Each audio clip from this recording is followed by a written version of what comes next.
Daddy స్పీడ్గా మంచిగా తిను. మమ్మీ ఇంకా 3 ఉన్నాయి.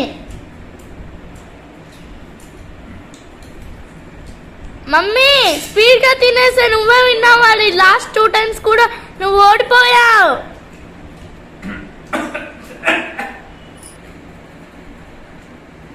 మమ్మీ ఇంకా నీవు 2 ఉన్నాయి, త్వరగా తిను. డాడీ ఇంకా మమ్మీ 1 ఉంది, త్వరగా స్పీడ్గా తినండి.